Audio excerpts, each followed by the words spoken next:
자, 지금은 이제 정말 뭐 유명해지기도 하고 사업도 잘 되고 있는데 초기에 시작할 때 실패도 역시 경험하게 되죠? 초기에 이게 참 뭐 어떻게 보면 많은 분들이 실패가 성공의 지름길이 되지 않냐 네. 그러는데 저는 좀 크게 실패를 한두 번 했던 것 같습니다. 아하.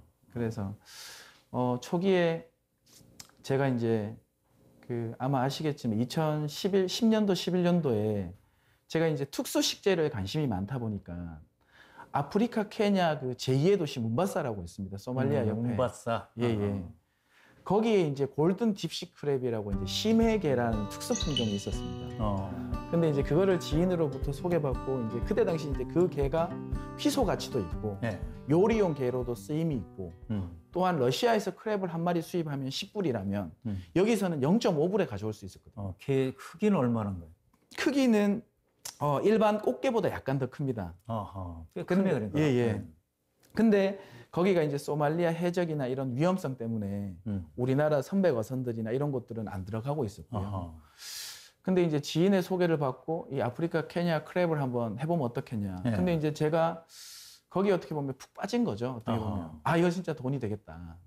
그리고 하이 리스크, 하이 리턴이다. 그래서 저희 이제 직원들을 끌고 가서 거기에 이제 프로세싱 센터도 만들고 배도 구해서 이제 어부도 국내에서 판을 벌렸네, 이제. 네, 판을 벌렸죠. 그렇게 했는데 초기 한 1년간은 엄청난 돈을 벌었습니다. 이야.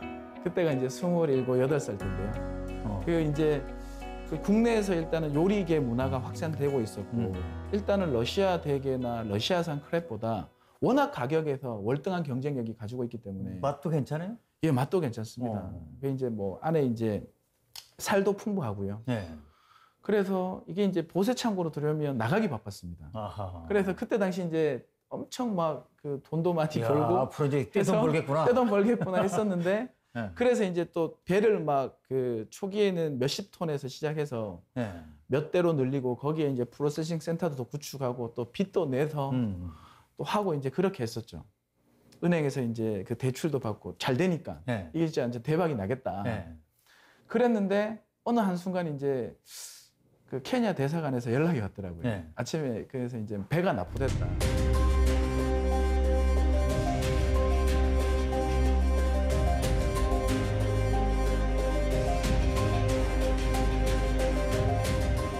그 TV를 켜보니까 이제 금미호라고 저희가 이제 어떻게 보면 독점 에이전시로 사용하던 배가 저는 그때 이제 국내에 들어와 있었는데 네.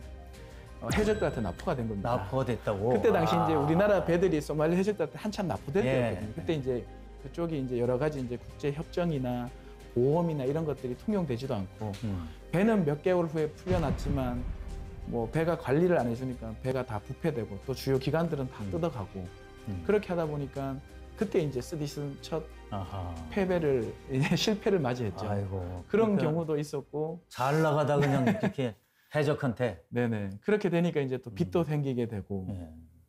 또 그거와 동시에 이제 신품종 이제 저희가 계약 재배를 또 동시에 하면서 자색 당근이라고 자색당. 예 이거를 한 12,000평, 13,000평 정도 모 기업에서 이거를 이제 물량을 받아주겠다고 해서 계약 재배를 했었는데 이게 한 수확까지 한 120일 정도 걸리거든요. 네. 근데 120 이제 처음에 이제 한다고 해서 120일 후에 수확을 해서 이제 납품을 하려고 했더니 그 이제 중견 기업에서 담당자가 바뀌어서 못 받겠다. 그래서 이제 그런 그거 뭐 다 먹을 수도 없고. 그렇죠. 참. 그래서 이제 뭐 다 버린 적도 있었고. 예. 그래서 그런 것들이 연달아지면서 거의 이제 뭐 폐업까지 갔었죠. 예. 그래서 어떻게든 이제 정리할 부분 정리해서 신용 불량자가 안 되는 상태까지만 딱 만들어 놓고 예. 나머지 이제 은행 빚이나 이런 것들은 내가 이제 차차 갚고 가겠다. 벌어서 갖겠다. 그때는 너무 힘들었습니다. 이제 뭐 말하듯이 그런 극단적인 생각도 했었고 우리나라를 자, 떠나야겠다 이런 생각을 글쎄, 했어요. 진짜 이렇게 사업을 잘 나가다가 네네. 완전히 바닥으로 다 무너졌을 때 그 심정을 뭐라고 표현해야 되나요? 참, 저는 이제 많은 분들이 젊었을 때 이런 경험도 했고 하기 때문에 이게 밑거름이 됐다 하는데 속으로 그런 생각을 하거든요. 젊었을 때 크게 안 망해봤으면 그런 소리를 하지 마라. 그때는 정말 비참하더라고요. 제 나이도 어렸었고 야, 그냥 이게 진짜 내가 이 꿈인가 현실인가? 이게 어떻게 살 수 있을까? 이게 정말 절박하죠. 이게 그리고 실질적으로 그런 현실에 맞닥뜨리게 되면 채무자들이 연락 오고 그럼 난리죠. 이제. 채권 회사에서 연락 오고 그게 상당한 큰 압박이자 내가 예. 과연 이제 우리나라 이 한국에서 살아갈 수 있을 것인가? 정말 참담했죠. 비참하고. 또 하라 못하는 거죠. 예. 요새 개는 잘 먹어요, 요새? 잘못 들었어. 요새 개를 잘 먹냐고. 저는 개는 잘 먹습니다. 크랩 좋아합니다. 나 같으면 개 안 먹을 것 같아. 한동안은 못 먹었습니다. 글쎄, 그 얼마나 끔찍하겠어요. 그게. 네네, 맞습니다. 자, 그렇게 어려울 때 그 다시 일어날 수 있는 동력이 뭡니까? 그때 이제 뭐 참 이민 갈 생각도 했었고, 이제 뭐 배낭 하나 메고 이제 유랑자처럼 전국 다니면서 뭐 이렇게 여행 겸 네. 이제 그런 것도 이제 했었는데 그 사이에 제가 그때 이제 컨설팅 해주고 같이 이제 팔로를 도와주셨던 국내 이제 대상인 농가들이라고 하죠. 네. 큰 농가 대여섯 분이 하던 뭐 채팅방이 있으셨던 것 같아요. 본인들처럼 이제 카톡방처럼. 근데 이제 그분들끼리 얘기해서 이제 저한테 연락을 취하셨는데 제가 그때 이제 당신 상황이 혼란하고 하다 보니까 아무 사람 연락도 안 받고 그럴 때였는데 어떻게 이제 수소문을 하셔가지고 연락을 주셔가지고 그래도 이제 김 대표가 젊지만 그래도 열정적으로 이렇게 뛰어다니고 했는데 이렇게 무너지면 안 되지 않냐. 우리가 좀 도와줄 수 있는 부분이 있으면 도와주겠다. 네. 그렇게 얘기하시더라고요. 그래서 저도 뭐 그렇게 얘기해. 저는 지금 뭐 빚도 많고 다시 일어설 생각이 없다. 그리고 네. 더 이상 국내에서 비즈니스 할 생각도 없습니다. 자포자기를 하던 심정인데. 근데 뭐 이제 우리가 김 대표의 이런 여러 가지 생각이나 이런 도움받은 부분들도 있고 우리가 이런 부분들은 도움을 줄 수 있으니까 다시 한번 해보자. 아하. 그게 의외로 처음에는 저는 이제 안 한다고 얘기를 했지만 마음에 새롭게 뭔가 새로운 불씨를 일으키게 되더라고요. 나를 믿고 도와주겠다는 예. 분들이 있구나. 농민분들이 그렇게 얘기를 해주는 게 제 마음을 좀 녹여주지 않았나. 아하. 용기의 불씨를 주지 않았나. 헛살은 게 아니었구나. 예, 그래서 다시 연락을 드려서 그럼 제가 한번 해보겠다 하고 요즘도 더 많아졌지만 청년 창업 관련된 지원 제도들이 많았거든요. 예. 그래서 신용보증기금이나 그쪽에 가서 재기펀드 뭐 이런 것들이 있습니다. 3천만 원씩 이제 새롭게 재창업할 수 있도록 예. 기회를 주는 그런 도움을 받아서 이제 회사를 설립하고 그리고 기존 이제 도와주시는 농가분들은 물건을 본인들의 이제 물건을 신용으로 주셨죠.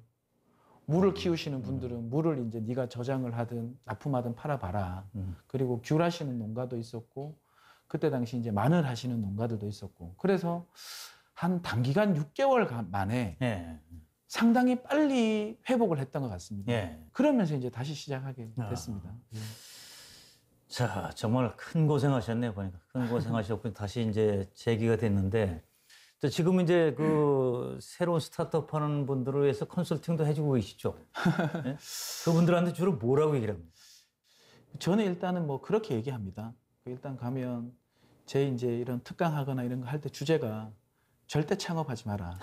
역설적으로. 네. 그리고 간단한 일이 아니다. 예, 절대 창업하지 마라. 그리고 우리나라에 이제 많은 정책이나 그리고 우리가 보고 접하는 홍보물이 청년이여 창업하라, 꿈을 가져라 이렇게 희망적인 이야기를 하지만 그거에 저는 현혹되지 말라고 하거든요. 왜냐하면 이게 역설적인 얘기인데 절대 사업이라는 거는 쉽게 해서도 안 되고 정말 체계적인 전략과 재무계획 그리고 경영통제 이런 것들이 기반이 돼야지 아이템만 좋고 열정만 있다고 해서 저는 성공할 수는 없다고 봅니다. 맞아요. 그리고 아이템이 아무리 좋고 그런 것들에 만발의 준비를 하더라도 주류 시장에서 소비자들의 선택은 대기업과 경쟁할 수도 있고 또한 내가 있는 산업군의 포지셔닝이 상당히 특화된 부분도 있을 수 있는데 그런 것들을 캐치하지 못하면 뭐 지원 자금을 1,000만 원을 받던 3,000만 원을 받던 1억을 받더라도 사업은 절대 실패하면 안 된다. 뭐 한두 번 경험 삼아 실패해봐도 되잖아요. 이런 질문도 하거든요. 근데 저는 어설프게 할 거면 하지도 말고 절대 사업은 실패해서도 안 된다. 실패하면 그거에 대한 타격이 너무나 클 수도 있고 다시 못 일어설 수도 있다. 재기 못하는 사람들도 많으니까. 많습니다. 예. 그래서 절박한 마음으로 예. 그만큼 150%, 160% 준비하고 전략을 짜고 해야만 성공의 가능성이 조금이라도 높아진다. 절박해야 된다. 예. 그래서 저는 가장 필요한 거는 절박함이지 않겠나. 예. 그렇게 생각합니다.